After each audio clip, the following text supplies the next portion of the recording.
a PhD from Jadavpur University. His area of research is in the field of sensor design, RF microwave components, wireless platforms, statistical modeling and solutions. Prior to joining TCS, he was associated with Society for Applied Microwave Electronics Engineering and Research, SAME, a premier research laboratory of Government of India. Dr. Tapas has nearly 30 years of professional experience in diverse domains like RF and microwave design, mathematical and physical modeling, etc. He has lead he has led and executed many customer-sponsored R&D projects in embedded systems. He has over 140 publications in various international journals and conferences and holds around 80 patent grants in geographies like USA, EU, and Australia. Dr. Tapas is a senior member of IEEE USA and member of IET. Now I may request Dr. Tapas to proceed with the session. Thank you. Okay. Yes, sir. Please continue. Good morning, all. Let me just first share my screen.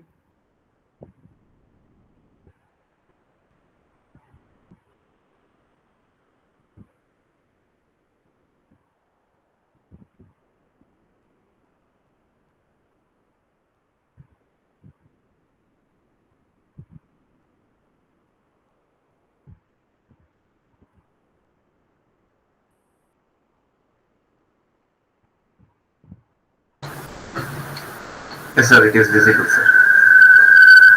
Is visible, right? Yes, sir. Okay.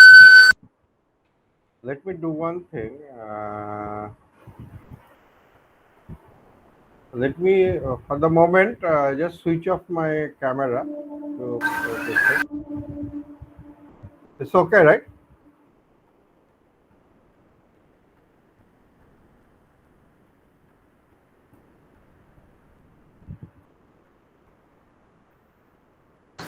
It will be okay, sir.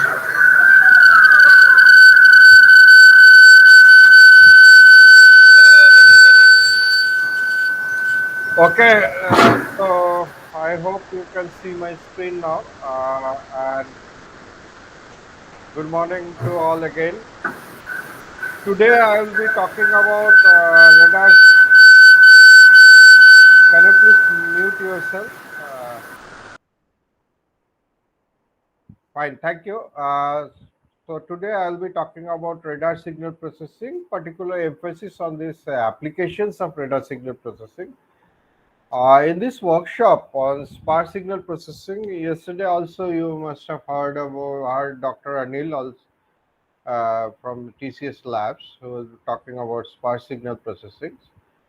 And today I will take you through our journey to different applications of radar signal processing that we are doing in our lab, and with some emphasis on what are the different techniques that we have applied uh, as we build different radars also.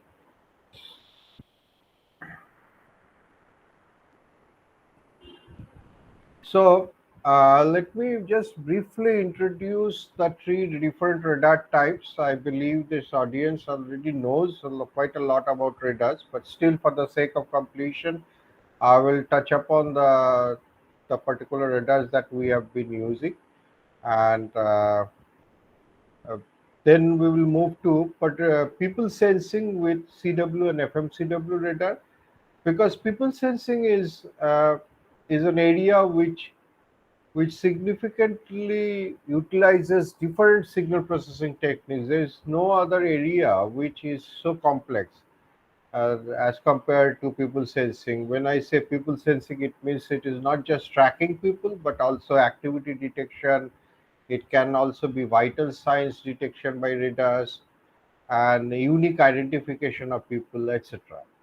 And then I will touch upon our recent works on ultra wideband radar imaging.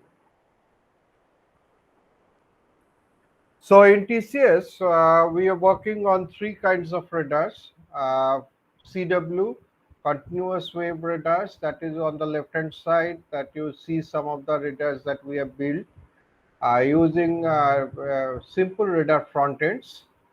that are available in market.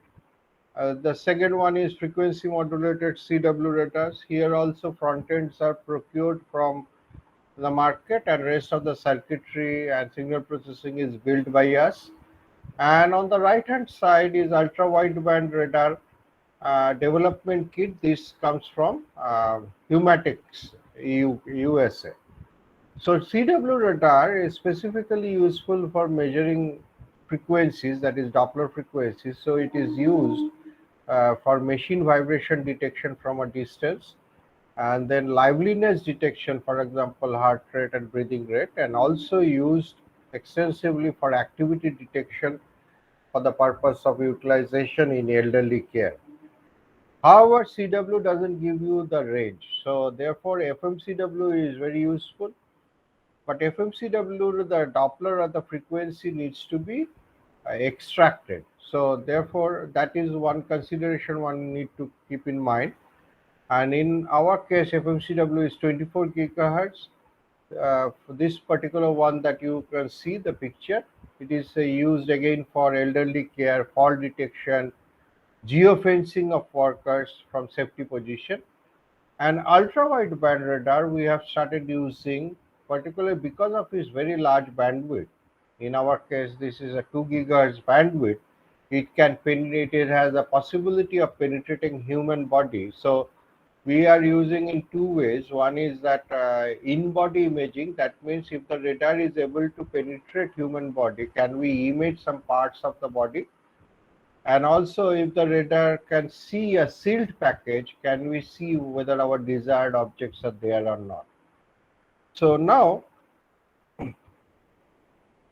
for the sake of completion, I will just touch upon the basic essence of CW, the three different radars.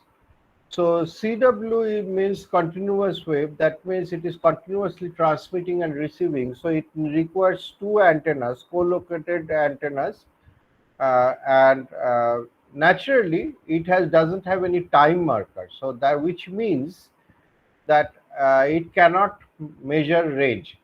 But what it can do is it can measure the Doppler frequency, the motion or the vibration frequency in a very exact terms. So, and it is very easy, can be integrated into large systems very easily. So CW radars have become in vogue as a short range radars in recent times. So you can see a lot of systems are coming up with CW radars, and primarily this is utilized to indicate the presence of a moving body and its radial velocities. And now when you in a CW radar, when you give a sweeping, if you give a modulation by a triangular sawtooth wave or a triangular wave, it leads to linear frequency modulated CW radars. Nowadays there are different modulation frequencies that are being utilized. It is not just linear modulation, it can be stepped CW and different ways. This waveform design is an important research area. But again, it is transmitting at the same time it is receiving. So the point is that here because there is the transmitting frequency is modulated, that means by the time it receives, the transmitted frequency has shifted a little. So this difference is in the difference in frequencies. Gives you an indication of the time that it has taken for the signal to go to a distance and come back, and from there you can identify range. But the question is, how do you identify the Doppler? So those are the issues that are always needed to be extracted in the FMCW processing. This is also simple. One of the major utilization of FMCW radar is in the shorter range kind of applications, inside a warehouse, inside a room, inside a large shopping mall. Because pulse radar, if you see, um, because of the high speed of light, if you have to bounce a signal from 5 meters or 10 meters, it will come back pretty quickly. So your transmitting pulse has to be very, very narrow. so which is challenging in the hardware even as of today. So FMCW is much more useful. FMCW is also used in altimeters, in missiles, and many other applications. And impulse and ultra wideband radar is another area that is becoming uh, where research has picked up significantly. It was earlier used also in early 2000 for as a medical radar, but then there were a lot of issues there. Nowadays, with advancement in antenna technology and signal processing, impulse radar has been now again taken up. uh, Now, ultra wideband, the difference between ultra wideband radar or impulse radar and a pulse radar is that in a pulse radar, basically you have a modulation with a single narrowband RF frequency. That means if you have a 10 gigahertz, uh, 10 gigahertz pulse radar, it is basically you are transmitting the 10 gigahertz signal for a short duration, and then you stop the transmission, wait for the received signal to come back. But in an impulse radar, there is no modulation. It is a single impulse that is being transmitted, and you know from the Fourier transform with it that it it spreads over a wide frequency band, and then in the receiver you shape the pulse in such a way that your frequency is limited to the one that is permitted. Now, FCC has released the frequency from 3.1 to 10 gigahertz a few years back, which is for as a kind of ISM license free utilization. So globally, that same frequency is used both for communication, for localization, and as for radars. So even though the ultra wideband communication is no longer prevalent in markets so much, but localization, the precision localization has picked up, and one can also use this one as a radar, because you'll always get around 1.5 to 2 gigahertz in any commercial device. Now, moving forward, I will talk about the activity detection. People activity detection. This is a bit challenging. That means essentially what we are trying to achieve is, let's say, one or more people are conducting something, they're carrying out some activities in home, particularly with respect to, say, elderly care. Then, using one or more radars from a distance of 3 to 5 meters away, can you figure out what kind of activities they are doing? That means you will have a set of activities that are mapped into your database from their limb movements, which is assessed by the Dopplers or micro Dopplers, so to say.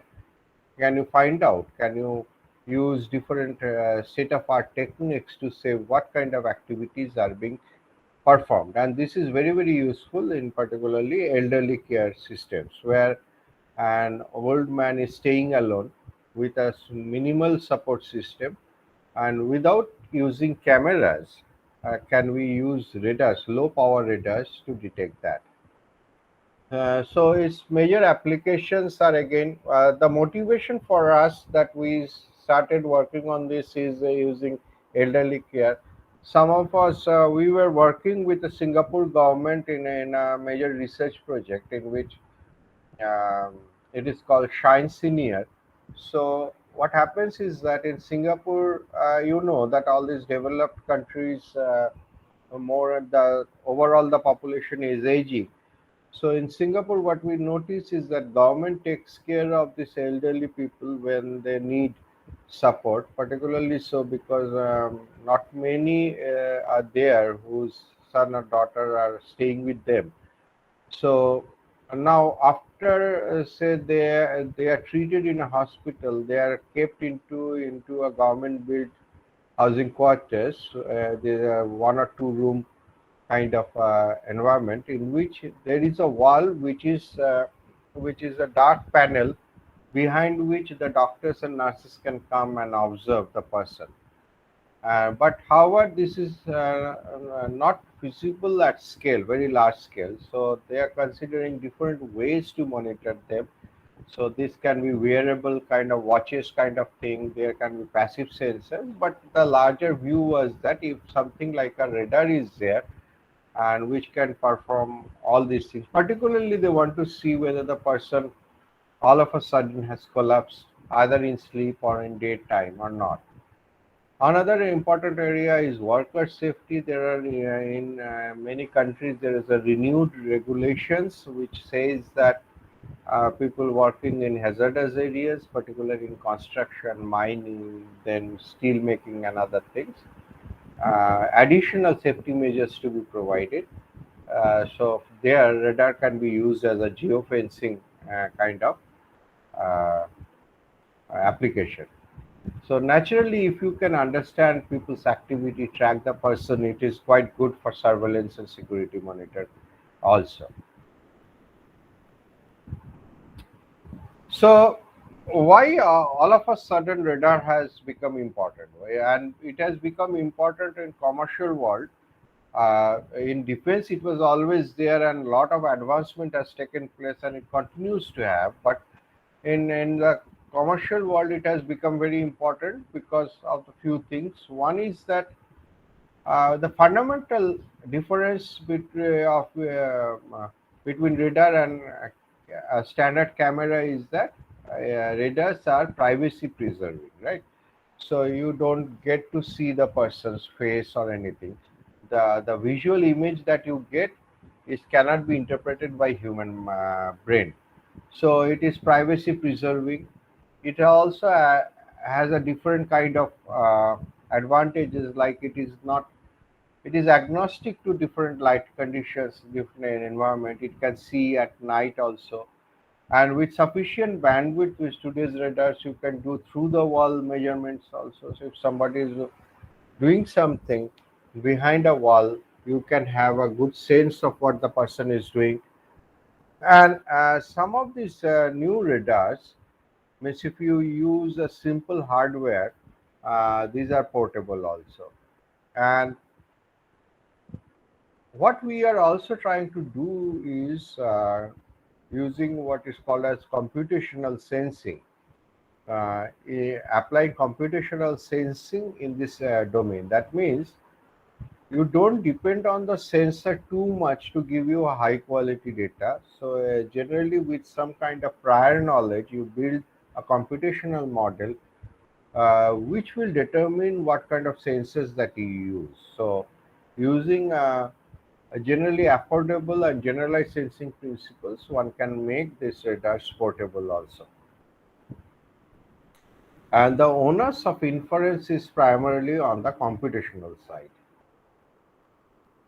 So, from the gesture recognition point of view, I like to say let us go in the fundamentals. So, what is the physics that determines gesture recognition? You see that human body uh, is basically undergoes an articulated motion. That means you have a rigid torso, and you have the limbs, and you have the head. So as you move, the torso moves, the limbs are moving, and even the head are moving in having a separate motion. Even though they are linked to the torso, that means if the torso is moved away, the head is also moving ahead, but it can wobble, it can do a left and right, and similarly your hands are swinging. And therefore, what you see in this figure, if you consider that CW, you have transmitted a signal, transmitted a say a 10.5 gigahertz, the 10.5 gigahertz has itself come back. So what is additional you will get? You will get a Doppler frequency that is due to the torso movement.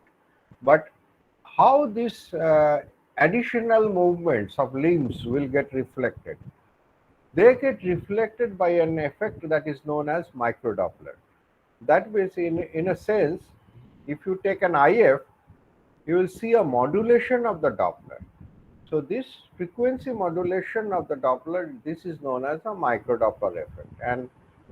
And this microdoppler signatures in a spectrogram, that gives you a good indication of what kind of activities that are getting performed. So even though a layman will not be able to perceive, understand, but a radar engineer who has seen this data for a long time will be able to understand that this is this is considered as a throwing a ball or sitting on the chair, standing up, moving around.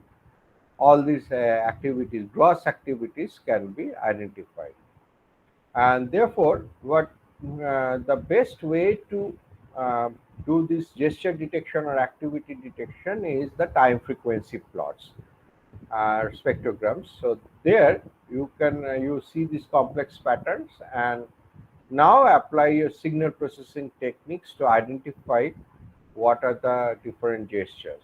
So I will take you through some of the cases that we have applied. So I will just touch upon those cases. Some of our works are already published. So you can search in Google Scholar using my name. So there you will get a lot of radars. Some of the radar papers which are published in conferences, particularly Ubicorp and other places, where you will get the details of the things that I'm talking about today. So the essentially the technique is frequency domain techniques like short time Fourier transform, Wigner-Villay, wavelet transform. Now, using these techniques, this traditional signal processing techniques, you extract features of this the time series. That means basically what you get with time, this you have extracted the modulation of the Doppler, and you extract the statistical and different other features, and this you pass on to the standard well-known machine learning solutions. It can be KNN, it can be subspace KNN or random forest and other things, where through which you will get accuracy, you will get sensitivity, specificity, etc. But since deep learning has worked really well with images, so there is quite a lot of application of deep learning in electromagnetics. So it has actually, this application of deep learning in electromagnetics has exploded of late. That means in 2019 there 2019 and 20 there were a huge number of papers that came out in IEEE antenna and propagation, where electromagnetic applications were using deep learning, and it has shown quite a bit of promising results. So in this case, what you can do is that you take the STFT directly and feed it to CNN, RNN, and other deep learning methods, simply not as a time series but as an image,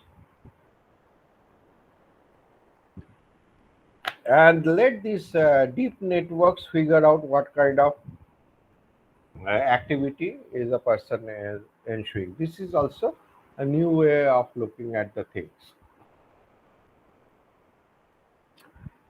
Now we started with in our radar. We started with the very simple approach. We picked up a 10.525 gigahertz radar front end, which is called HB100. HB100 is a very common radar. What do I call it? Front end that is available everywhere. Means if you go to market, it is available. Amazon, it is available, and pretty low cost.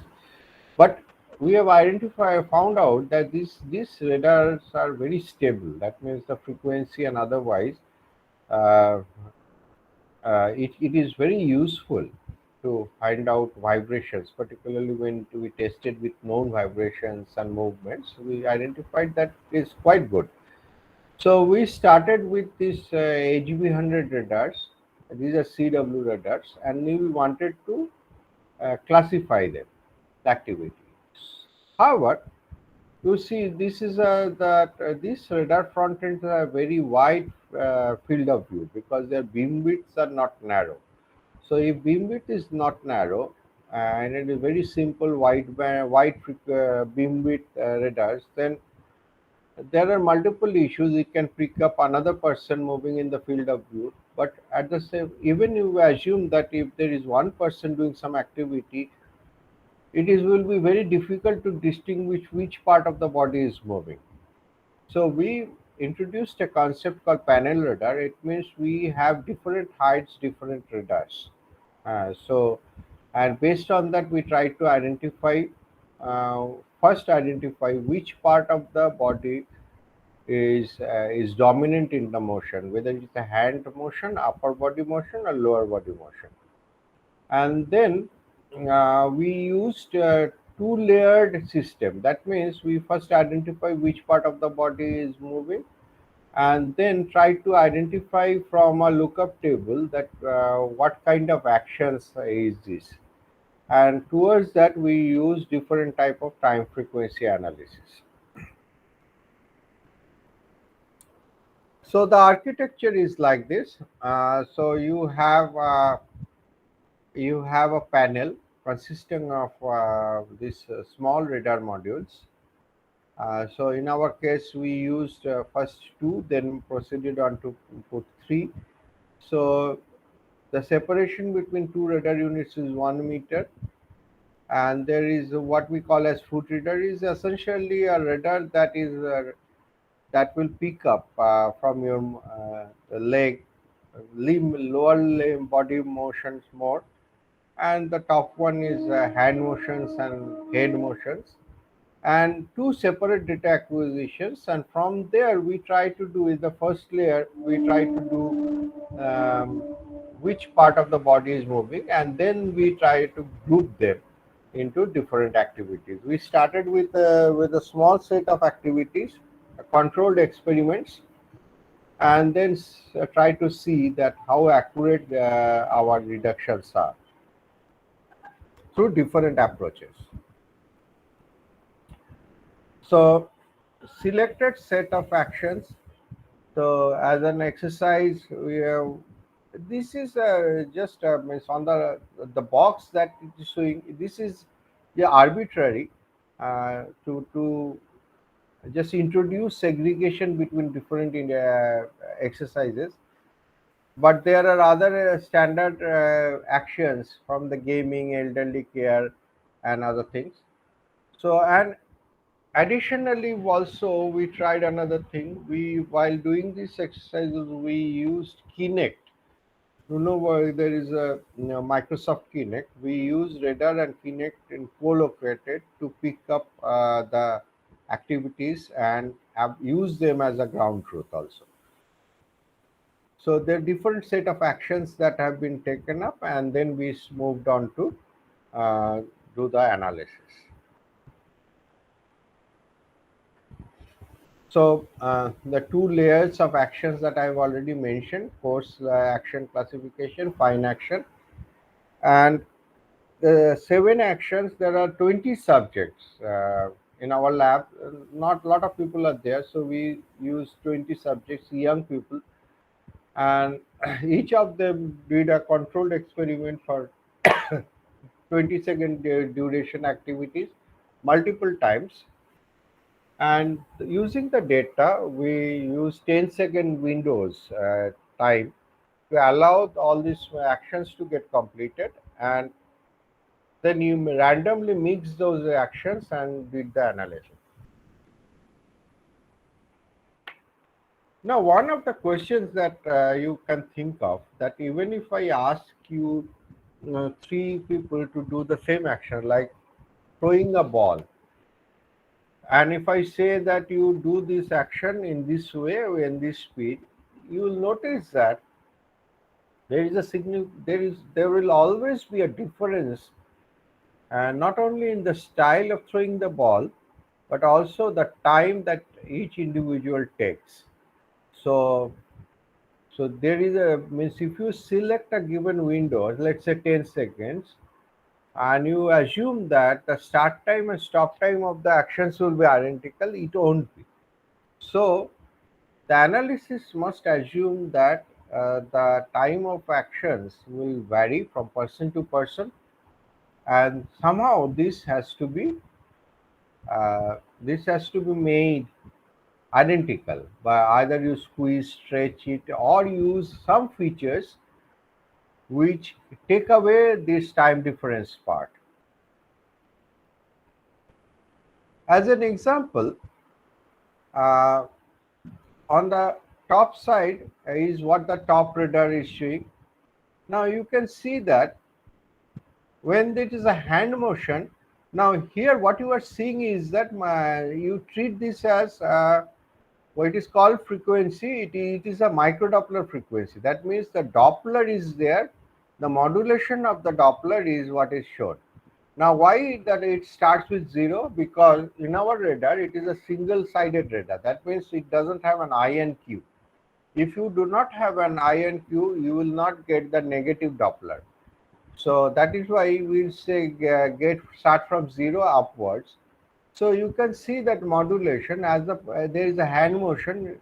You'll notice that uh, there is a two-way movement, continuous movement, and it is dominating. Let me just take a thing.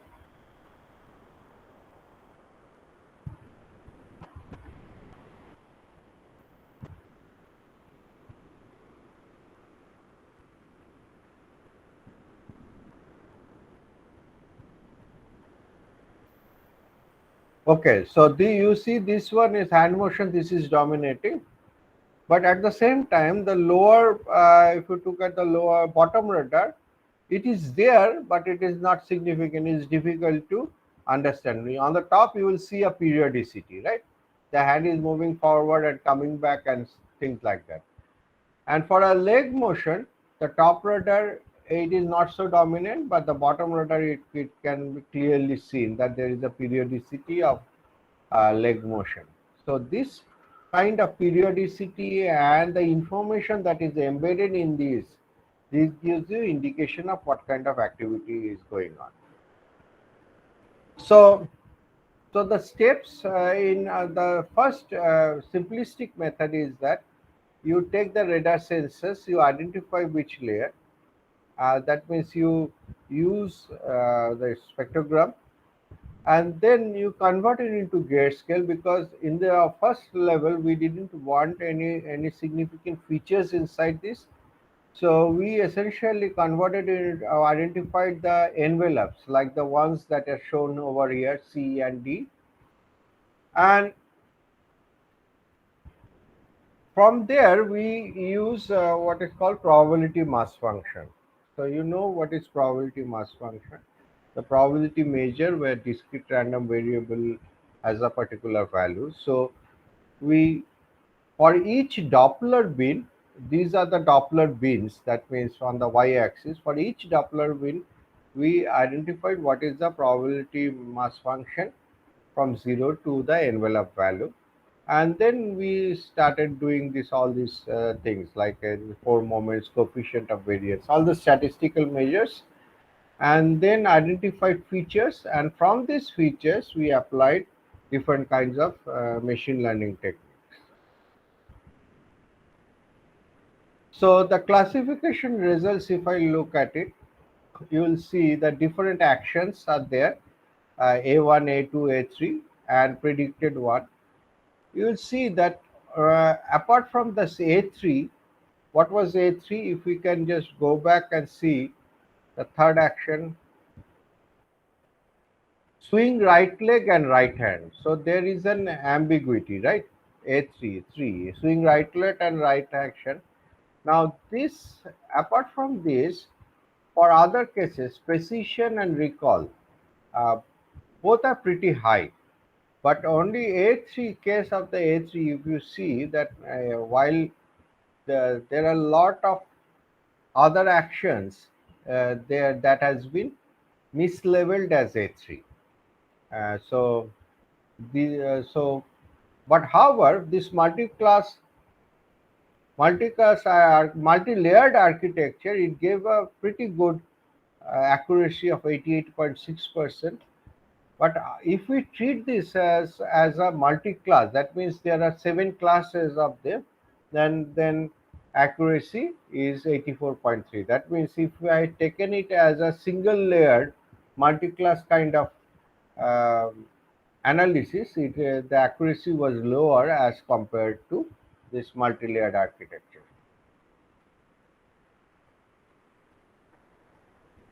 Now, along with this panel radar, we now added a 24 gigahertz IQ radar. This is a radar from Infineon. Uh, so it is now one is that 24 gigahertz is a higher frequency, so its resolutions, that way angular resolutions are better, and also it is an IQ. You now know whether the motion is towards the radar or away from the radar. So using a complete system like this with two radars on the two sides and a 24 gigahertz radars for a finer, so you have first of all a coarse separation of movements which is from the two outer layers, 10.525 gigahertz, which is also allowed to be used in many countries. This particular narrowband frequency, this has very small bandwidth, I think 3 to 4 megahertz bandwidth. And then using this, when you combine this is a pretty low cost and affordable system from the hardware perspective. And then you connect Raspberry Pi or Arduino to each radar of them, and then finally you do the analysis from these multiple streams of data. And we have shown that this kind of systems can be useful for multiple applications in rehabilitation, fault detection, gestures, and also if you change the IF frequency band, that means if you see at 10.525 people walking, it generates an Doppler frequency range from 70 hertz to up to 200 hertz. I mean, no, sorry, around 10 hertz to 70 or 100 hertz. And if you are running, then it will be more than 120 hertz. But if you want to capture vital signs, then your IF frequency bandwidth has to be tuned to capture less than 3 hertz. So that is a challenge, but there are also number of research has been done and built a particular radar that I am not showing today. That is also something that we have built to pick up the breathing rate and heart rate from a distance. So, uh, what I have shown earlier is one particular way of doing this work, but we had actually conducted different experiments and applied different methods. For example, the one on the top that I have already talked about, that there are two single channel radars, 20 persons were asked to do duration, and there's a two-layered classifier.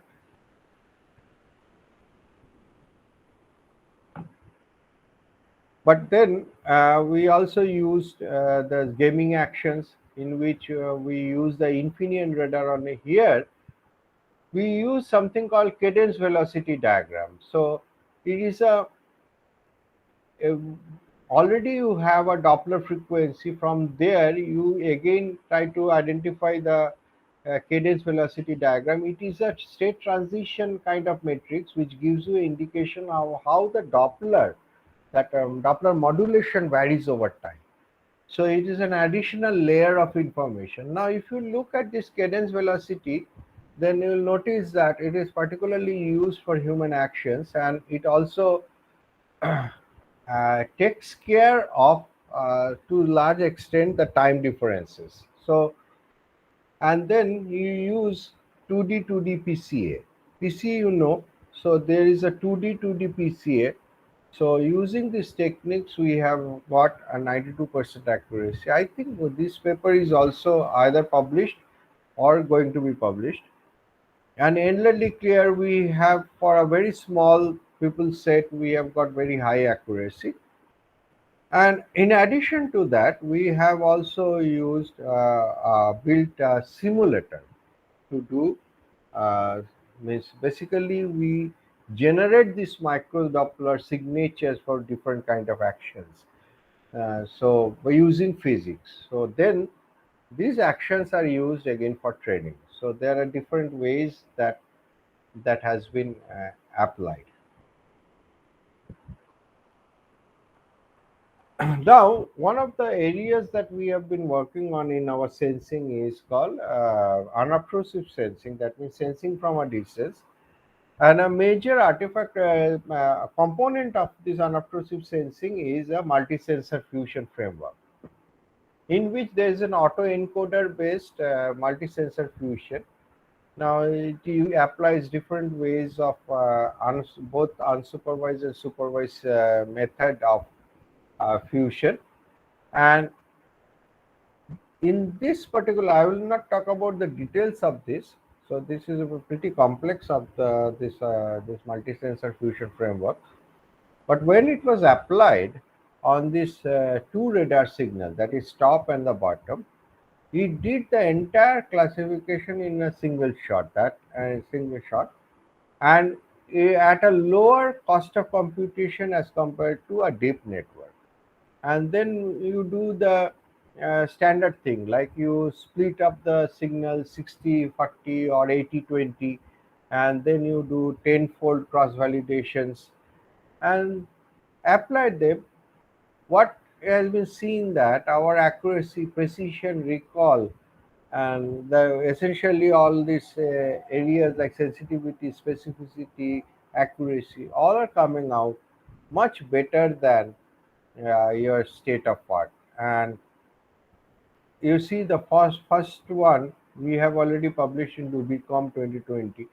I think this one is also now published. I am not sure which conference, ICAS or possibly ICAS. I will have to check.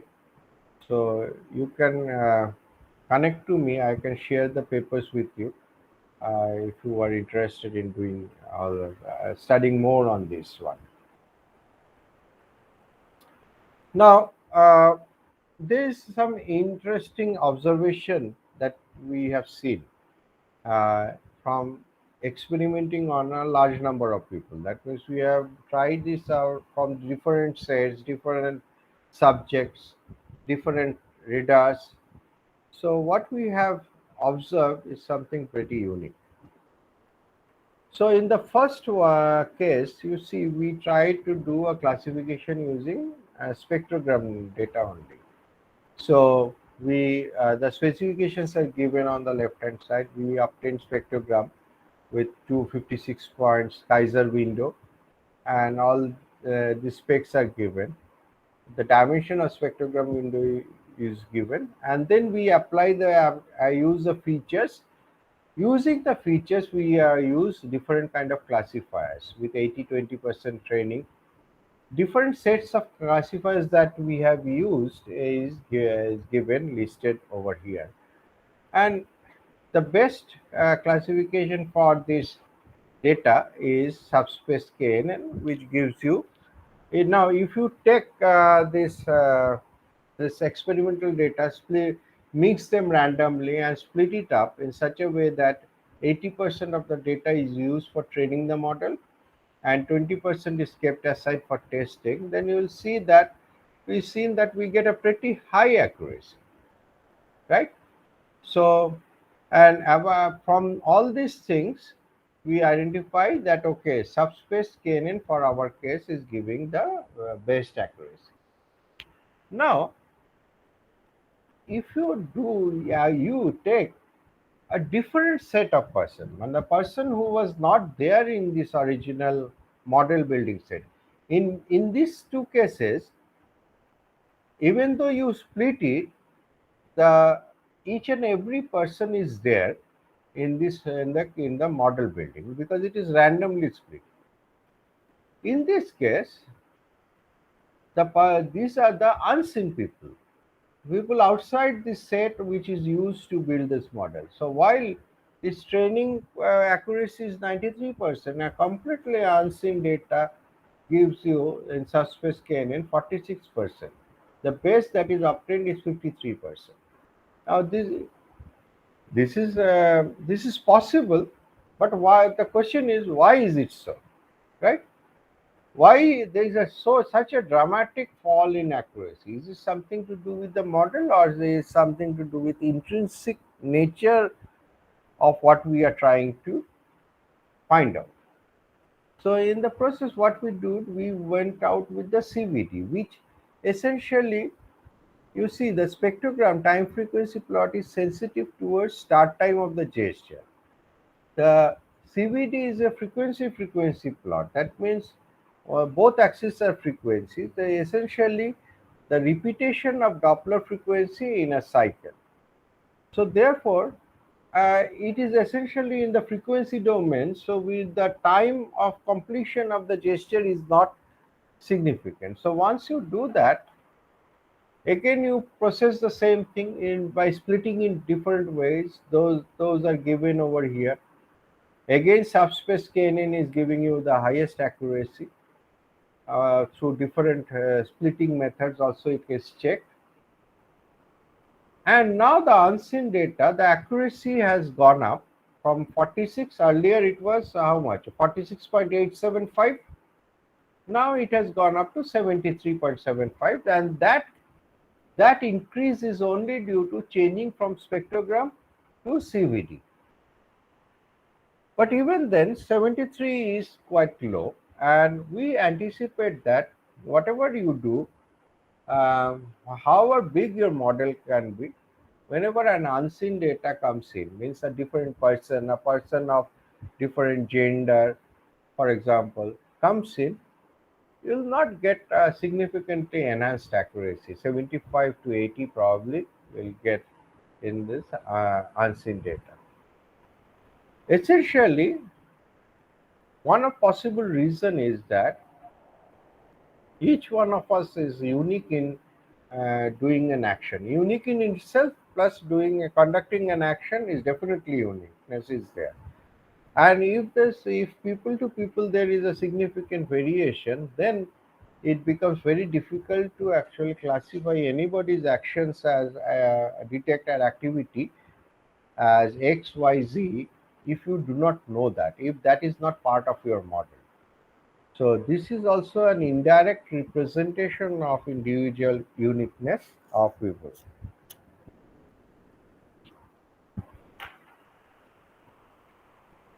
Now, before I move on, I will just pause over here, and so I will just pause over here and ask you, do you have any questions? We can, because I'll move into FMCW people tracking now. So before that, if you have questions, let us discuss that.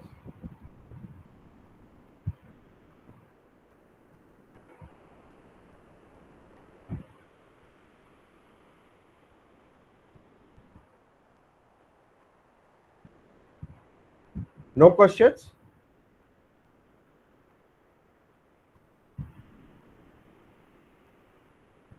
Hello? Sir, it is typed in the chat box. Okay. So shall I take it up later in the chat box? Okay, I will take it up later. Okay.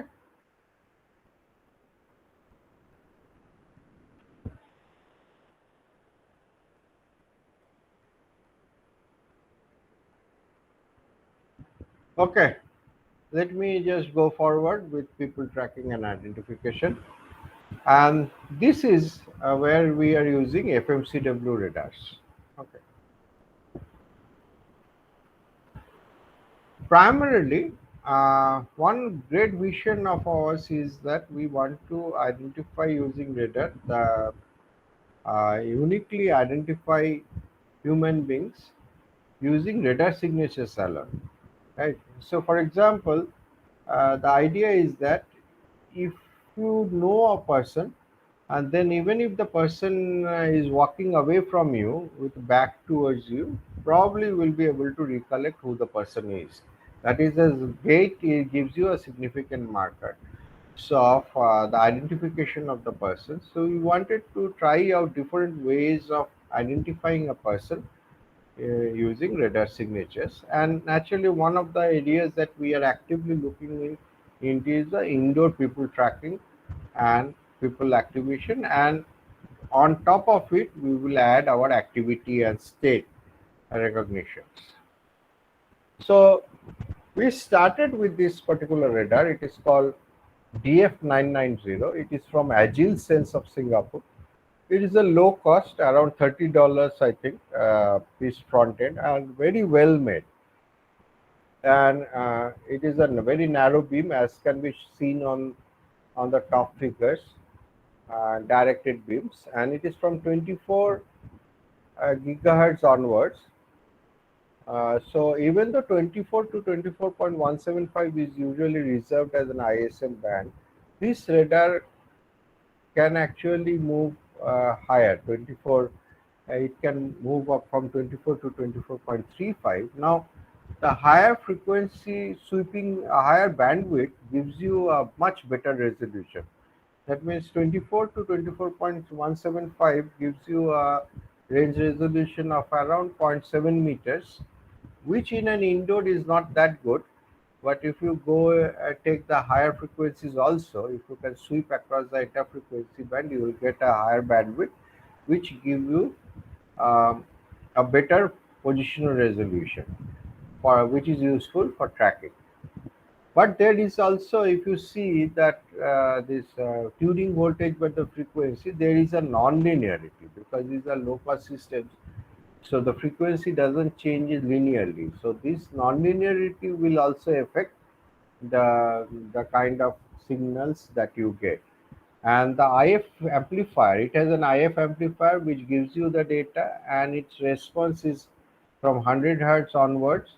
But this frequency band is pretty good for using as for tracking and activity detection. So now if we look at it, so we can either use sawtooth or triangular wave. We use triangular wave because we wanted to uh, measure the velocity. So in a sawtooth, you see the transmitting and receiving signals are shown over here. They are slightly separated in time. So this time difference gives you an indication of, you know, the in the frequency for range, you know what is delta f, and this time if you can measure, then this you will get the range from where the distance from where the target is there. So it is primarily useful for stationary objects also, but it can be used for moving objects. If there is a small shift in range from one chirp to another chirp, then you can say that the person is moving and this is the velocity.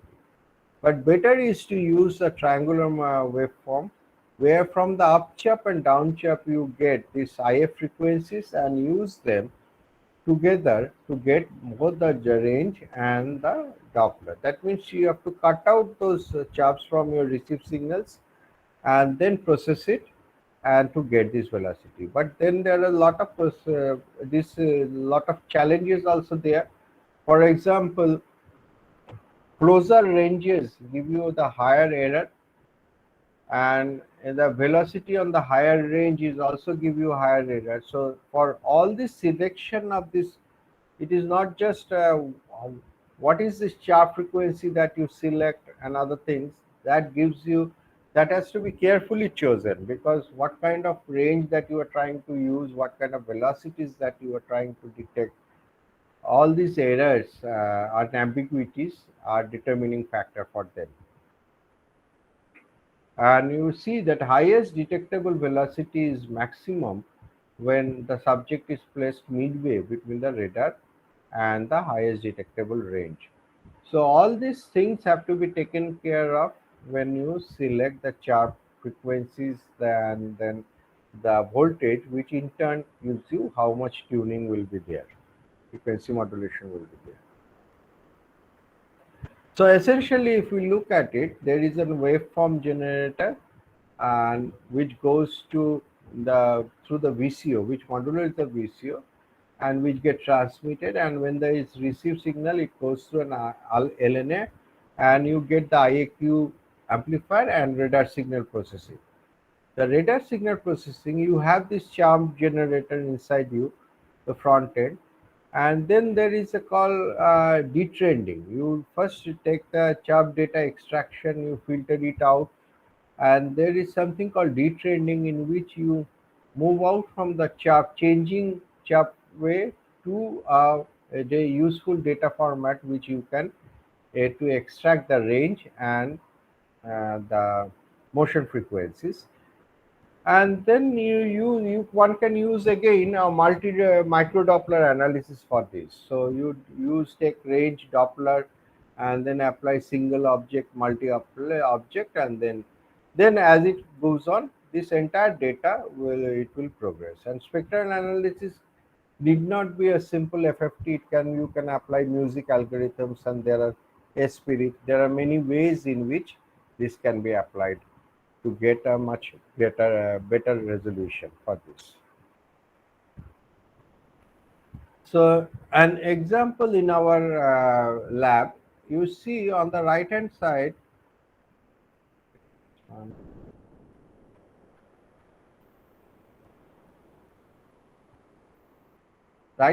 this particular point, this is essentially a wooden partition separating the lab from our the sitting places. And here, hello, are you there? I had some news anyway. So this portion, you can see that these are this is a slow motion of it uh, moving away and moving towards this.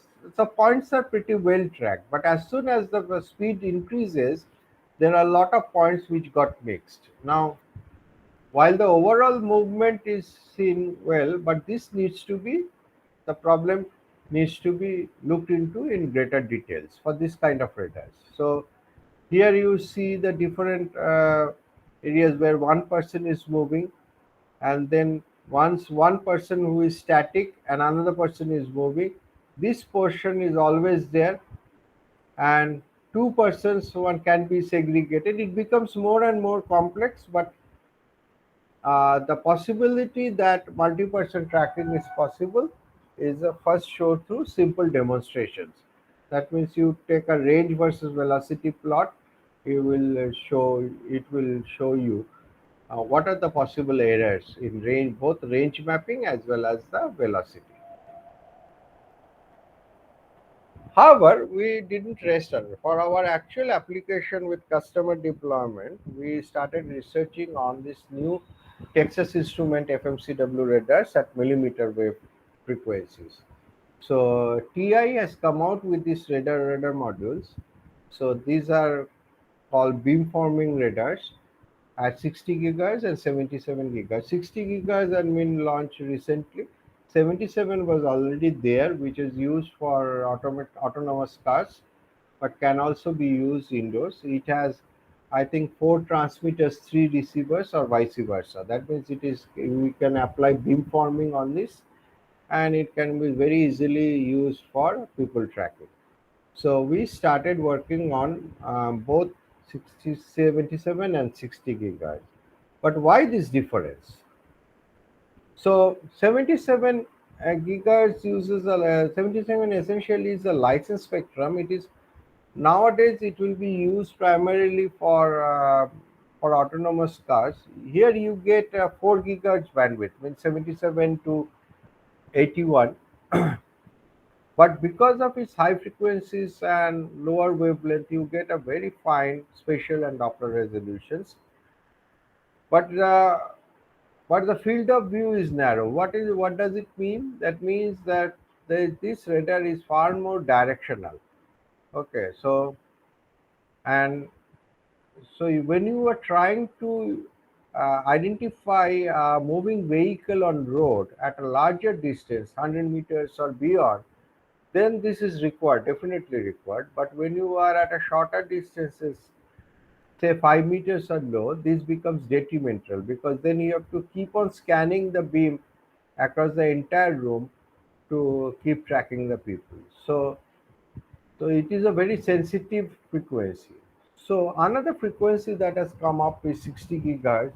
60 gigahertz, there are challenges. It is unlicensed because there is an additional oxygen absorption over and above the standard path loss model. So it is earlier it has been conceived as a frequency for secured communication, but we can use this as for radars, as TI has done, and we are actively looking at this 60 gigahertz spectrum for for tracking people and identifying people. Here the advantages are listed, that it is field of view is wider and more spread out in terms of elevation and azimuth, which makes it less sensitive to orientation and placement. Okay, and on the right hand side are the different figures from the board. If you will get using this their TI given data processing pipeline, you will get these point clouds. That means point clouds in an assortment of points in space which signifies a person. That means different points or joints of the body are get represented as some sparse points in space, and then you can see that as the person is moving, these point clouds, these boxes that are surrounding the point clouds, they're moving in space, right? And then you also get a 2D representation of these movements. So in the TI module, they give you two low-level processing points. One is they call as a traditional chain. That is, you take collect the data, you take along the range, you take an FFT, and then from those you take the Doppler FFT. So essentially, for all radar imaging, you have to move into range Doppler detection. So whatever you do, so from there up to these points, you get these different kinds of angle detection, estimation, occupancy, point clouds, or everything is possible from up to this point. But they have also moved on to a new area which is called Kaplan beamforming chain. I leave it to you to understand what is Kaplan beamforming. And from there, it is a because there are multiple antennas, receivers, and transmitters. You can use a beamforming like this. You will get a far better estimation or tracking and estimation from this particular method that TI has been using in their boards. So from the boards you will get a point cloud. But the point clouds is sparse in nature. One of the major points is that it for every person it gives a 30 points in one frame. So for a basic tracking this is sufficient. But if you want to do a fine grained activity detection, then this number of points is not sufficient. So what one can do is that TI is also given an option. You can attach another board to the radar where you can extract the raw data. Uh, so then, however, one can also use this 30 points smartly if you want to do some basic analysis. For example, if somebody is watching TV and the radar is placed behind the television, then who are watching, whether the how many, what is the time spent in front of the TV in the TV space, whether they are looking at their mobile phone, that means head is down or towards the radar, probably that can also be identified. And some of these course actions can be identified using these 30 point clouds. So basic experimental, we started with the experiment during the last year where it was a COVID time, so nobody was going to office, but occasionally we used to go to office, and we placed the radar at a height and slightly inclined, around 10 degrees inclined, to see the space in front of it that is needed, because that without that inclination, then the tracking will fail. So there is a lot of trials that needed to be done with this radar. It doesn't come out straight. That means you purchase the radar and take out the board and place it anywhere and it works. It is not like that. It requires quite a bit of initial time to adjust the radar mounting, its inclination, etc. And then we conducted a number of experiments using the point cloud, not the raw data. So Our application pipeline is something like this. So here below, for every block, the something below we have mentioned what are the specific areas that we are looking at using this azimuth and elevation diversity that is coming from the board itself. Then here we are using whatever ramp and triangular waveform they have given. In future, we have a plan to see if we can apply our innovative waveform designs. And sampling granularity one can choose. Then radar, from the radar data, static clutter removal, there is an algorithm that TI is used. You may or may not use that. And one can also use CFAR, constant false alarm rate algorithms for changing motion detection. And from there onwards, you uh, go into your own processing pipeline. There is a new concept called Zoom FFT. If you have to have a very high resolution, frequency resolution in FFT, you have to have a very large sampling space. But instead of that, there are now this is a Zoom FFT is a way in which you can interpolate between two samples to get you a higher resolution measurements. You check for Zoom FFT also. And as I mentioned, you can use music and Spirit. These two algorithms that work really well. And from microdoppler analysis, you identify shapelet. So what is shapelet? That means see, once somebody is performing an action, there is a particular pattern of this activity that we call as a shapelet. Then also I told you that cadence velocity is something that is that gives you quite a good signature in terms of activity, human activity detection. And also, one major consideration is that so how do we identify the person? So, what is that tracking a person without identifying is one thing. People, how many people are there, that is also one thing. But how do we identify? That is one major challenge. One possible way to identify is that to make an assumption that in a home, let's say there are 5 or 6 people staying in a home, all of them heights are different.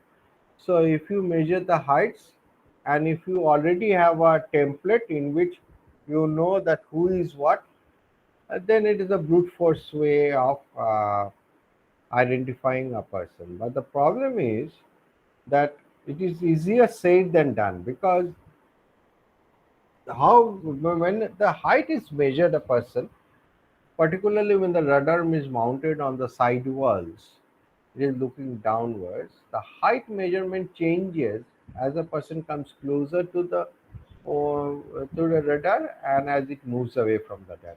Means based on a spatial location with respect to the radar, the height that the radar measures to point cloud, it varies. That means essentially the radar has to be mounted on the ceiling and see directly. There are also some errors are there, but for these simple measurements it varies. Secondly, even if these measurements across the space range can be corrected by some means, there is always a measurement error. Okay, the a margin through which you have to keep. So we have identified that plus minus 4 or 5 centimeters is minimum differences that is always there. That means somebody from 165 centimeter height and 175 centimeter height will be considered as same height. But that kind of differences are always there. So we did something that is dramatically different. We again we didn't go for a direct height measurement. We said that let us create a height map for every person. What does it means? As the person, so for example, left hand side picture, as the person moves uh, towards the radar and away from the radar. That means if the person, let's say I am training a person, training the data with respect to a person. Now, given a room with all these sofa set, walls, televisions, and different artifacts, the room has a particular RF signature because of its static clutter. and you are sending out 60 gigahertz signal, and the signals are bouncing from different artifacts and coming back to the radar. And now a human being with a high RCS enters the space, and the person is moving in his usual way towards the radar, away from the radar and sidewalks. So you get a profile. First of all, you can see that the different point wise the height measurement, from the color you can see that there is a quite a significant difference in what height has been measured, right? And similarly for another subject it is different.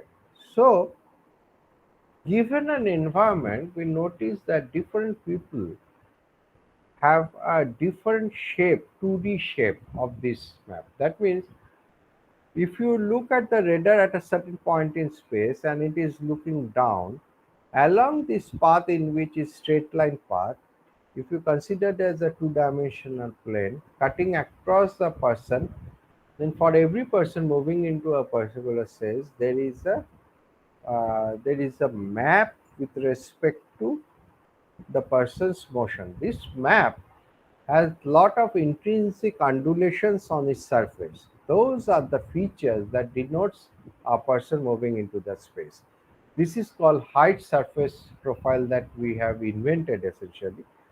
So now from when you have, we have a small set of people, you have a trained data set, you keep it into a data repository. Anybody moves in, you capture his height surface in a flash in a second, and you construct this height surface map, and through machine learning methods you identify which person is closest to this height surface map. So in order to do that, you first build a grid of points. It can be rectangular or circular, and then you identify what are the outliers. There, for any measurement, there will always be a few points which are anomalous. So you remove these points and get your exact height surface map and apply them. And then as it's seen, the two persons were moving in space. Then from the mixed data, one we could clearly identify. And then we have tested this method again and again in different home setups in last 7-8 months. We have got a pretty high accuracy. And now for multiple people, there are always some issues, but then you use the space well to apply different techniques like majority voting and other things, where we have seen a very high accuracy that is obtained from identifying people through this. It is not precise, but it is pretty working pretty good in a lower computational uh, resource intake. Some initial results that I've shown, it has progressed a lot. Unseen data is 85%. Our immediate target is greater than 85%. We have already crossed that, but we are trying to go towards 90%, and we are trying to see if there is 4 or 5 people simultaneously trained, and if all of them are into this space, somebody sitting on sofa, somebody standing, somebody just gone up, how accurately and how quickly we can identify using this machine learning methods, using this height surface maps. So, uh, so as we progress 2021 onwards, you see that there is a lot of changes that is happening in the sensing world. That means sensing is becoming more ubiquitous. So essentially, non-contact unobtrusive sensing is a paradigm that everybody is looking into. The number of sensors is going up. Now, for the monitoring purposes, detection, tracking, identification, then cognition state, behavior analysis, all this is becoming very, very important. And good research into it, even leading to inventing something, can be disruptive and with a very high value. And nowadays, lot of onus has moved from the sensor hardware itself to the computation. That means any future research, it is expected that the hardware should be simple, and computation and hardware should go hand in hand together. Okay. So the final part of my then I'll take another 10, maybe 10, 15 minutes on this. Then the balance we will discuss the points. Ultra wideband imaging. So I talked about ultra wideband imaging, that is impulse radio. It has, because of its bandwidth, even though it is a much lower power, because of its bandwidth, it has an ability to penetrate objects. That means RF transparent objects like, say, cardboard boxes, even human body, which is a complex dielectric, it is able to penetrate. So in our case, we took up a particular case that because of its bandwidth, it can penetrate. Now consider a situation that Flipkart sends out iPad to individuals in a sealed package, and many a times this iPad is returned by the customer saying that the either the iPad is not there, was not there, or it can say that the iPad is defective. It usually happens with high value items like iPhone and iPad. And when it comes back to the warehouse, to the e-commerce, the idea here is that they want, without opening the sealed package, they want to first see what is there inside the package. Okay, so once, in order to see that, uh, the only way that can it be done by using radar. So we wanted to build a radar imaging pipeline which will identify if the given desired object is present in the sealed package or not, even though it can be kept in any orientation, and better still, if we can reconstruct the image of the desired object, and thereby it will be added, its shape and size estimation will give a confirmation that the object is there or not. So there are two ways to do this. Again. The first way is to use simply as a change detection. That means if we know that in a given package, if there is only iPad mini along with other things, then iPad mini has a particular signature which is very unique, and then we look for the changes in the overall signature which will say that this particular object is there. So that is change detection method.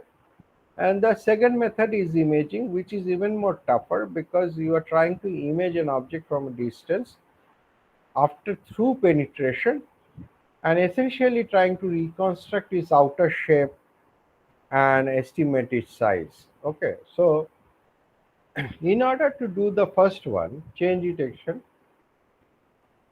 essentially the environment is static.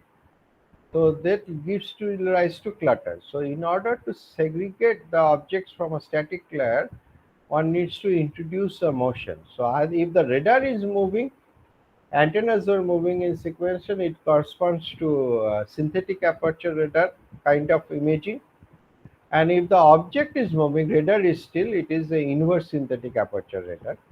So one of the methods can be used, but what we have used a crude method in which we have used a small conveyor belt or these vibrating platforms like morning walker, and then on which the object was sped, and then once it is a motion is there, one can use CFAR algorithms to detect. We introduced in the process something called detection sensitivity, which I will explain in the subsequent slides.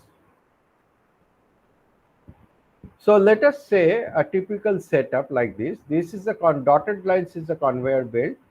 Where the object comes from the right hand side and it moves, and this greenish blue boundary is like a chamber on the conveyor belt. It's a 3D chamber, and it passes through this chamber, and then there are antennas ultra wideband radar is there, and there are antennas in 3 different locations, right? So uh, in 3 different, so essentially you get to see this object from different views. Now, one possibility is that this packet continues to move from right to left, and as soon as it enters the image, you interrogate it with this radars signatures from 3 antennas sequentially and take the image, or the object moves and it stops at momentarily stops at 3 different locations. And here we have considered 5 centimeter separations. That is also empirical, but this can be changed and seen what difference does it have. And then the features are obtained from 3 different antennas, and this feature space then forms the basis of identification.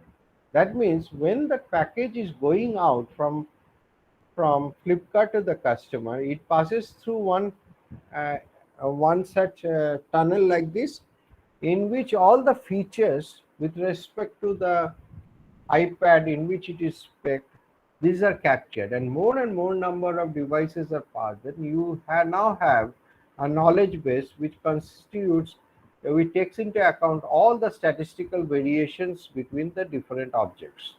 Okay, so you have a model. When something comes up, you have to compare with that. So two ways to look at it is that one is that there are 3 transceiver antennas connected to one radar unit. That means you are stopping it. That basically radar unit is one, but you have 3 antennas. So here you to collect the data at 3 different sizes, but the hardware cost is less, and then use frequency domain features and machine learning. And on the right hand side is like this one. This is to and from motion.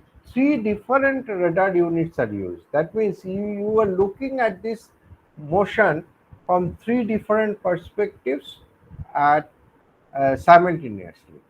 So here we can use that some modified CIFAR algorithm working on the principle of detection sensitivity. What is detection sensitivity? Now let us move in. You know that constant false alarm rate signal processing, I am assuming that you know that. It essentially in a range bin, that means in time scale we convert it into distance range bin. You want to see whether at a particular distance the object is there or not. So essentially you surrounding some few number of range bins you discard, and prior range bins and post range bins you take an average of this of the noise, and using that noise signal to noise ratio, a defined threshold, you try to see whether just give me a moment. Okay, you try to see whether the object is there in this particular range bin or not. So now there in the CFAR there gives a probability measure which comes out as an alpha. This alpha based on a probability of detection measure is calculated, and you get some figures like this. You see, uh, you get an empty box. You see the box containing mobile phone. You see the box containing tab. Now from there, you will see that the box is present. Now some object is present. How do you know whether it is a mobile or is a tab? Now what you do is that this sensitivity levels or this alpha varies for different objects. That means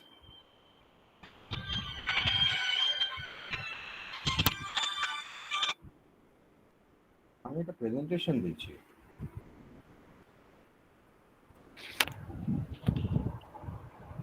Hello. Uh, yeah. So what it means is hello. Can I Yes, talk? absolutely. Okay, fine. So what you do is that how do you know that which whether this box is has a mobile phone or a iPhone? So what you do is that you automatically sweep this alpha till your detection vanishes. So it is something like receiver tangential sensitivity. The point at which the signal is gets embedded into noise is called the tangential sensitivity. In the similar concept, it is a detection sensitivity. Means you, if you keep on increasing alpha, slowly this one, the signature of this will be seen like this. So at a certain point of alpha, the box with the mobile phone will not be able to, this radar will not be able to detect. So that you mark it as a detection sensitivity for mobile phone, and similarly for iPhone. So we treat this as something like an K alpha. K is the percentage of, what is the percentage? Means when you say detection sensitivity, means the detection just vanishes. We can keep a boundary. We can say that 1% of that, closer to that is 1K or 0.01, 10% is 0.1. So using these two parameters, you see that one can identify different objects, because each object have, this electronic objects has a different perspective to radar signatures. You see that on the right hand side picture, you see that tab versus non-tab, it comes out quite separately. But then one has to experiment with many other objects. So I am considering an electronic object to see what is the range of detection sensitivity. But in real life, that also depends on what kind of percentages K that you define. If you take zero point 0.1 as one, that is 10%, then your detection will be robust, because then outliers will not be there, but then multiple objects can fall into the same band. But if you take 1%, there will be chances that sometimes detection may fail, but then the separation between two objects will be much more robust. That we have shown at measurement at different distances, 0.75, 0.85, like that. Okay. So this is a paper has recently been presented in UCITCO. It has not been published, but it probably will be published in a few months from now. Now, if we look at the radar imaging in ultrawide, when you get a data cube. On one side, you have the fast time, that is the range. For every given range mean, you have a data. That means there is a coherent integration taking place. That means number of pulses are getting transmitted at a given time, and say 15 pulses, train of 15 pulses are getting coherently integrated, and a data is produced. That comes out as a single row in your data table. Then it starts the scanning with a gap of some few milliseconds, that is configurable. So on one side you have this row side, for every row you have what is called as fast type, that means along the range, and then there is on the other side you have slow time. Slow time is the number of scans that for the object in the same position or slightly more moving, you are scanning multiple times, so that is slow time. Now what signature it is showing over here, it is a fast time. That means, let's say you transmit 15 pulses together, do a coherent integration and represented the data at different range means across the entire space, that means 2 meters, 3 meters, and you take an FFT of that. When we did that, we saw that the different objects have different signatures. Even though these signatures, that maps that you see, 2D vision, they have no physical relationship as such. Means one can only say that electronic items are very complex items. They have this plastic board, they have some part of metal, there are a lot of diode transistors. So how now there the radar scattering from these devices, particularly one need I have to also mention that range resolution for this radar is 9 millimeter. Okay, so how they will behave to the radar impinging signal, is a pretty complex RCS measurement. So, but if you look at different objects and you take an affair, you will get a consistent pattern in that image, which can be trained to identify an object. Okay, so that is also one possibility is there. And when the iPad was kept on a rotating platform, it rotates. The front was the glass and the backside was metallic. You see the different in RCS. Okay, and it keeps on rotating. So this front to back. Now this will not be same for another mobile phone, which is front is glass and back is plastic. Okay, so this pattern, the signature of intensity differences, this all these things will change from object to object. Now, to reconstruct the image, we have what we have done. We have simplified the whole experiment. We have kept the object at the center of the observation boundary, and we have rotated this platform. One can do either move it left and right, or we have actually rotated the platform, and we have taken one or two radars, bistatic radar mode, and tried to see the object as it keeps on rotating at three different speeds, and adjust the scanning angle, the number of times coherent integration takes place, all based on the time it takes to complete one particular rotation. And now what kind of technique does it become? It is this is again a very old technique. It was there, particularly astrophysicists use them for using ground-based radars, interferometric radars. People used to measure the astronomical bodies rotations, figures and other things. So radar-based rotating imaging, there was old times, there were some methods, ISER methods that has been enlisted. How do you do that? Now, we have used two methods. One is called boundary scattering transform. Some Japanese researchers have actually invented this. This is also an empirical method in which you try to identify the shape and contour of the object, any object, from looking at it from multiple angles. That means in this case, so essentially the difference is that the object is there and the radar is moving all around it, or it is linearly scanning all around it. So instead of it, for our case, we have kept the radar static and the object is moving. So therefore, if we have to use this transform, we have to apply an additional geometric transformation which converts the radar measurement at every point of time, means every scan time, into an appropriate theta phi position, assuming that the object is fixed and radar is moving. And from the reflectivity and position, we identify the shape of it.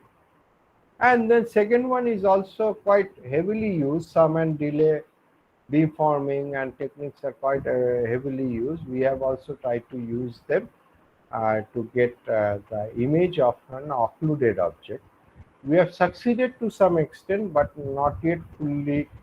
I won't say that we are there as yet. So there are two ways radar imaging can take place. One is that you get tomographic imaging. Tomographic imaging means you actually get this dielectric profile, complete dielectric profile of a 3D object. Essentially, by looking at the absorption, reflection, and transmission parameters, you get the dielectric profile of the object, which is used primarily for different medical applications. Also, another way to look at it is that standard imaging, in which you are looking at a particular position in your observation space, which is either reflecting more or absorbing more as compared to a surrounding space, which means that there is a anomaly in that particular position. For example, if if there is a brain tumor or a breast cancer, those areas, they will their intrinsic temperature will change a lot. So if you can focus your radar beam on that point through some synthetic method, you will get. So these two are the ways typically this radar imaging takes place.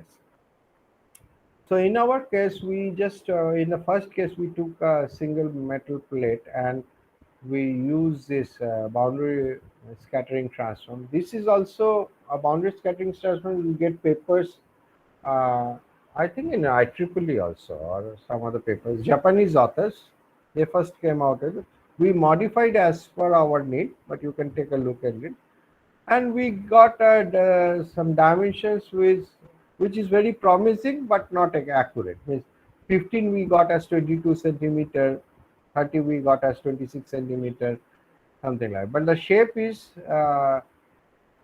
coming out good. But this plate is, first of all, it is a metal plate, and secondly, it is not into any package. Okay. So what happens when you put our desired objects inside package? So the first one we tried out is an aluminum foil because of its high reflectivity. This is rotating, and we using a radar we are continuously rotating. That means for the radar, the entry point, the first point is always the same, right? Because it is a cylindrical shape. From there, we figured out a shape like this from the data capture. This is 10 centimeters and this is also 10 to 11 centimeters, even though the shape is not exactly circle, but that is acceptable given this radar is operating at a frequency 3 to 5 gigahertz with a wavelength of 7.5 centimeters at the center frequency, and this 10 to 11 centimeters measurement is pretty accurate. So what happens when we move into iPad? When you look into the iPad inside the boxes, we get something like a 22 by 60. This is also coming closer, 22 at least coming closer. But there are a lot of different gaps, changes in reflectivity, and there are certain points within the iPad which reflect as a strong reflectivity. Now all this is glass, but there may be some points in the circuit below it which gives you a stronger reflectivity. So this is the point that we are starting to look at it. Also, we notice that the way we have been looking at this imaging, that means if you keep this box vertically standing and look at this straight, this is probably not the way to image this. You have to always image the object with a slightly inclined plane. For example, in satellite synthetic aperture radar, we are taught that the satellite is moving or the airplane is moving. You are looking at an inclination angle downwards. The same method has to be used for imaging. Then the ambiguities that occur. For example, if you look at the center of this from in a straight line, then the top point of this and the bottom point, they will both get reflected as a single point at the center. You will not know whether it is from the top or the bottom. However, if you take an image from an angle, this will get reflected better. So the finally, so these are the three areas that we are working on, and globally the radar market is exploding. Not just TI, but now different companies, Renesas and all other companies are coming out with millimeter wave radars. There are a number of radars, radar-based signal processing. There are startups, Oculi and others, which are using radar signal processing as very innovation-driven offerings and doing pretty well, good. And with recently the space being opened up, you will see a lot of new companies now moving into these small satellites, nano cubes and other things, all having different kind of synthetic aperture radars. So this is an exciting area to be working on. Now this is in consumer domain, commercial domain, and also the hardwares. Some of these hardwares, 10 gigahertz, 24 gigahertz, 60 gigahertz, and some, all these hardwares are pretty affordable nowadays. So This is the right time to do a lot of research in this. And the basic essence is eventually that it is not always possible to go for a very highly accurate radar design with a lot of facilities like beam scanning and high beam pointing accuracy kind of things. Uh, that has a business space in different way, but if you spend more effort onto the radar signal processing and computation and combine hardware and software together, then lot of innovation is still waiting to happen. Now with this I thank you, and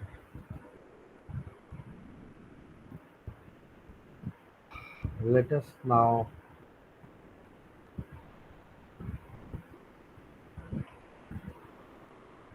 call. Yeah, thank you so much, sir. Thank you so much for giving a wide spectrum of the applications of radars and the details that is being required for the radar signal processing, sir. Now, if you permit, I will request the audience to go for question and answer sessions. Yeah, sure. Yes, Thank you so please much, go sir. ahead. Yeah, now the session is open for the audience. If you have any queries, please go ahead. Where is the chat? Okay. Are there any questions you can?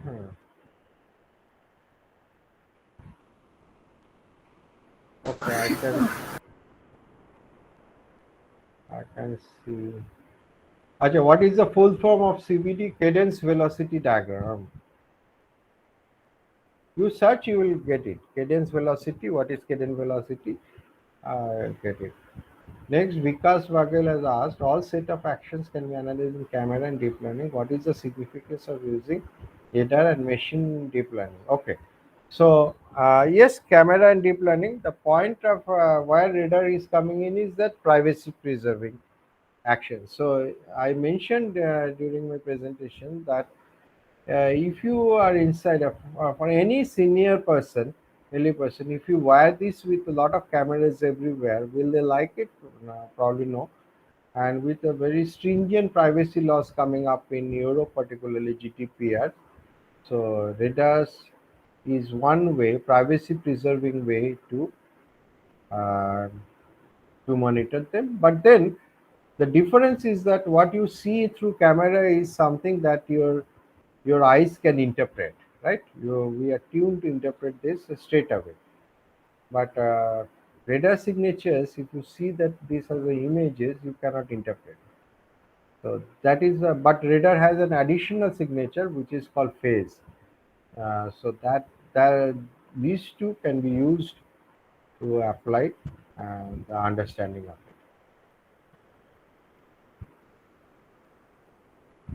Can the indoor localization by using Wi-Fi? Yes, it has been tried out. We have also done. It is not as accurate as ultra wideband. Ultra wideband will give you 30 centimeter accuracy, positional accuracy. We have tried out in a customer place, uh, but Wi-Fi will certainly not give you that. Signal model will be same for these three types of radars? Not really. They because of the additional informations, each of them will differ. But overall, if you see the radar comes out as a data cube, if you treat this as a data cube, one side is range, one side is what is called fast time, slow time, and another side, on the third side is the different antennas. Means every antenna there is a third layer. That is for pulsed and IOWB. For FMCW, it is somewhat different signal models. But basically, the way you get the data in. But the underlying models, yes, FFTs, wavelets, spectrograms, all these are same almost.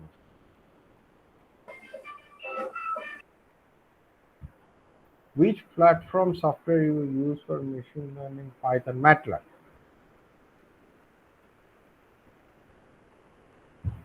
Nowadays, people are using TensorFlow. I'm not a machine learning person. My team does it. So in some cases, they use this thing, TensorFlow and other things.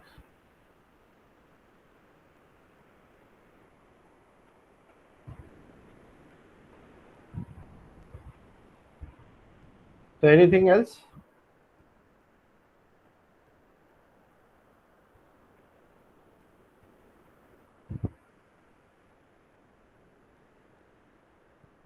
Somebody raised his hand. Srinivasalu, I think. No?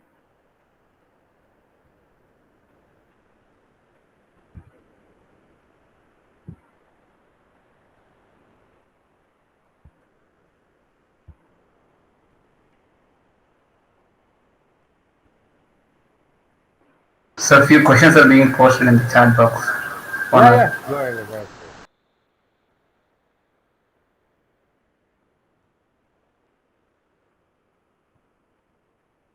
Yes, this radar front ends are commercially available. Ultra wideband radar nowadays they are not selling it. I think earlier, if you see time domain radar P440, it was getting sold as a startup. After they were taken up, acquired by Humatics.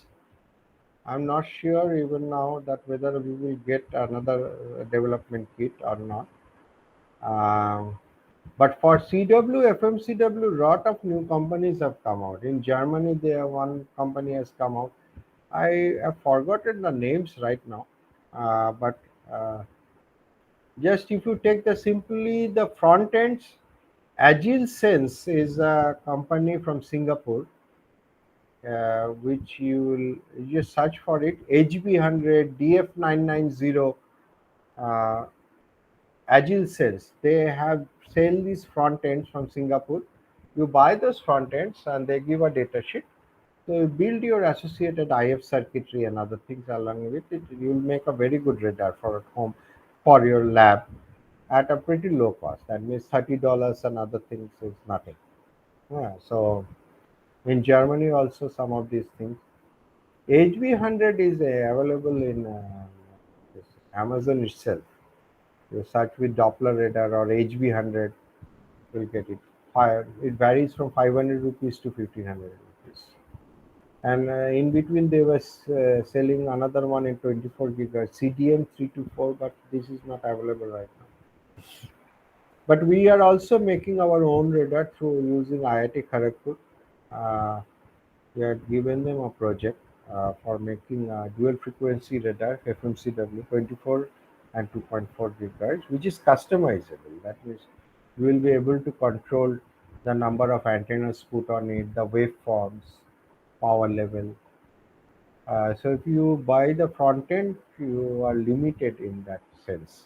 You won't be able to do much on this RF side.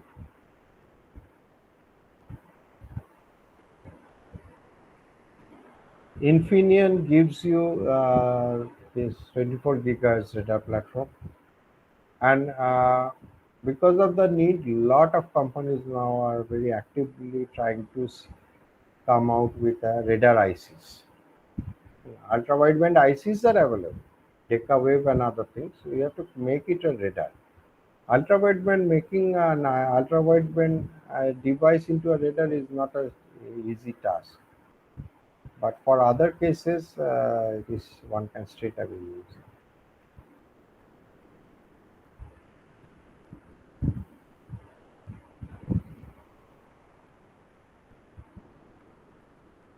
Yes, Kishore, you have some question.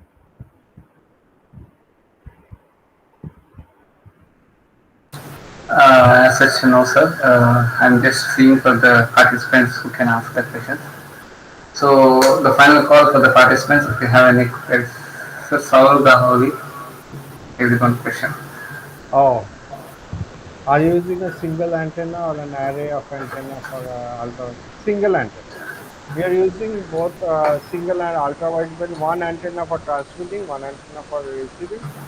We have tried using an array of antennas, but ultra wideband I'm not very sure. Means here this is also a gap for me.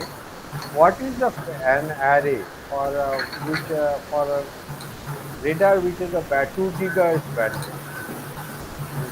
You can do the inter-element spacing at one frequency, right? This is something that we have to also figure out. What is meant by an? You can just put multiple antennas and connect them together, but that will be very frequency specific.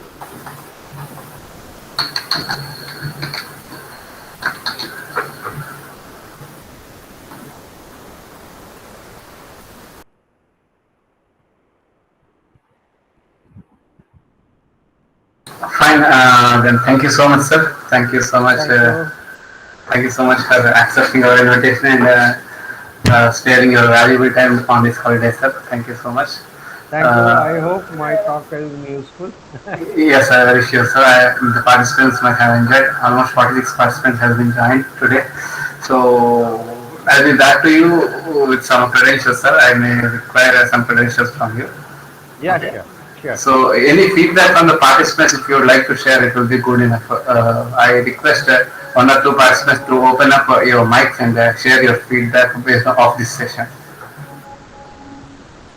I just want you people to turn on your mic. Yeah, chat box is good enough, but it will be good enough if you turn on your mic and share your feedback. And if possible, camera also. This also will be recorded and these sessions will be uploaded in the AICTE website. Please. Several number is, if possible.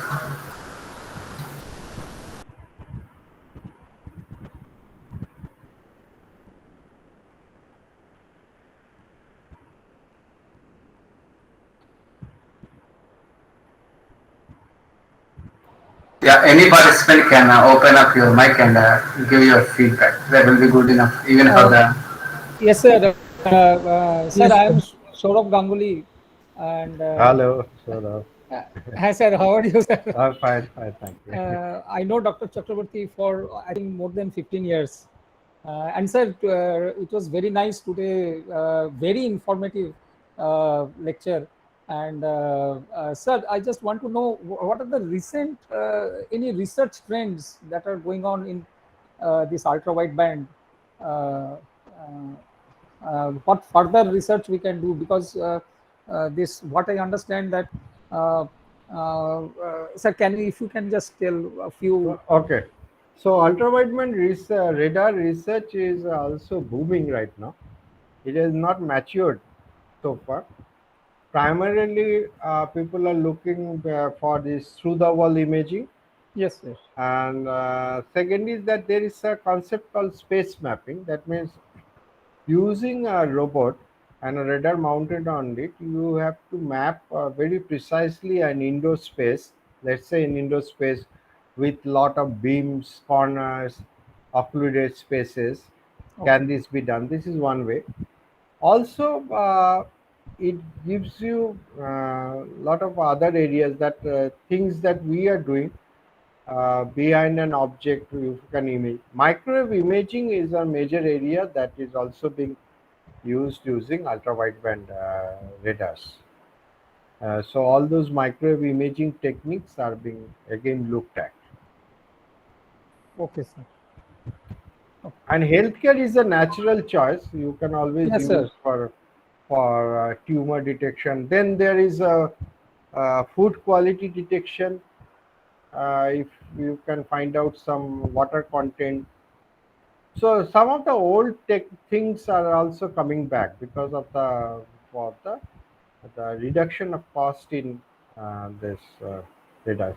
For example, agriculture, you can use some of these imaging techniques to get soil moisture content, soil quality.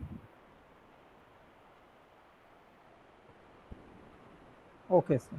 Okay. Thank you, sir.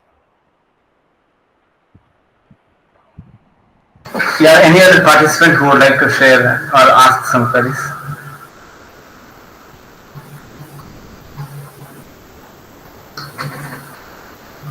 Okay, thank you so much, sir. Thank you so much for your. Thank you all. My pleasure to be with you. I wish you Yeah, a sure. great day, sir. Thank you. Thank you. Okay, thank you so much, sir.